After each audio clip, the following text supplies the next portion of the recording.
नमस्कार मंडळी, ओम साईराम. मी आहे श्रद्धा आणि आजपासून श्री साई सच्चरित्र पारायण सोहळ्याचा प्रारंभ होत आहे. वर्ष 31. आज पहिला दिवस असल्याने बाबांचं दर्शन घेतलं आणि नेहमीप्रमाणे उशीर झाल्यामुळे मागेच बसावं लागलं. ग्रंथ आणि स्तवन मंजरीचं पूजन झालं, बाबांची आरती झाली, प्रसाद घेतला आणि अध्यायाला सुरुवात केली. आज 1 ते 8 अध्याय होणार होते, त्यामुळे 4 अध्यायानंतर आम्हाला ब्रेक देण्यात आला. बाहेर खूप पाऊस चालू होता आणि इकडे चहा व नाश्त्याची खूप छान व्यवस्थासुद्धा करण्यात आलेली होती. आम्ही देखील नाश्ता आणि चहा घेतला आणि पुन्हा एकदा चहा घेतला, कारण चहा आमचा जीव की प्राण. त्यानंतर वेळ वाया न घालता आम्ही लगेचच आतमध्ये जाऊन बसलो, कारण अजून 4 अध्याय बाकी होते आणि 5वा अध्याय लगेचच चालू होणार होता.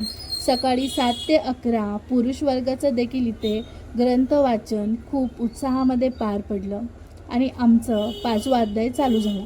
त्याच्यानंतर सकाळपासून 1 ते 8 अध्याय संपूर्ण झाले, पण समजलेच नाही. खूप छान दिवस गेला, खूप प्रसन्न वाटलं आणि जाता जाता बाबांची आरती झाली. इथे हळदी कुंकाचा सुद्धा कार्यक्रम होता, त्यासाठी आम्ही थांबलेलो होतो.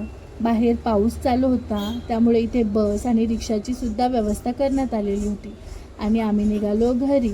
व्हिडिओ आवडला असेल तर लाईक, फॉलो करा. ओम साईराम.